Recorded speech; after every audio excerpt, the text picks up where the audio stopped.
কত করে নাম খবর নাই, মোবাইলে এত ব্যস্ত যে উনি না। চকবাজারের ব্যস্ত রাস্তা থেকে পাগলের মতো ঘুরছি, আসলে ঘুরছি না, দাঁতের ডাক্তারের কাছে গেছিলাম।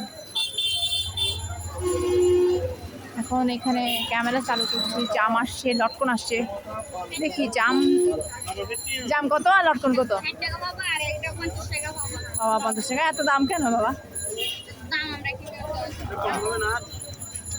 তো জাম আমার বাসায় আছে, জাম গাছ লাগানো আছে, জাম আমরা পাবো। অবশ্য এবছর জাম কম হয়েছে, দেশি জাম। আমি যেটা দেখছি এটা হাইব্রিড জাম। তো বাজারের অবস্থা আপনাদের একটু দেখাই। মানুষের অনেক টাল, সবাই মার্কেটিং করতে ব্যস্ত। এত মার্কেটিং করে মানুষ, আমার তো মনে হয় প্রচুর শপিং চলতেছে, মানুষের গিজ গিজ করতেছে। চকবাজার যারা আসবেন তারা বুঝবেন, এখানে মানুষের পুরো গিজ গিজ অবস্থা, মাথা দিয়ে মাথা গোনা যায়।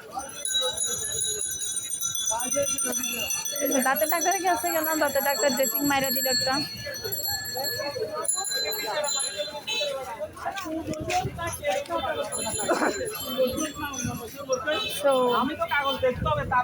আচ্ছা আমি একটু দেখি যে এটা জামুন কত করে ভাইয়া?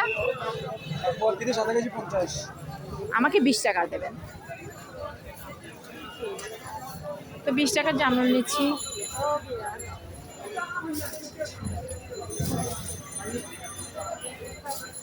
এগুলো বীজ হবে না? বীজ পাওয়া যাবে না? বীজ করা যাবে না? বীজ পাইতে যাচ্ছিলাম আসলে। আর কোথাকার জামুন এটা? রাঙ্গামাটির জামুন। চকবাজার সৈয়দ শারদ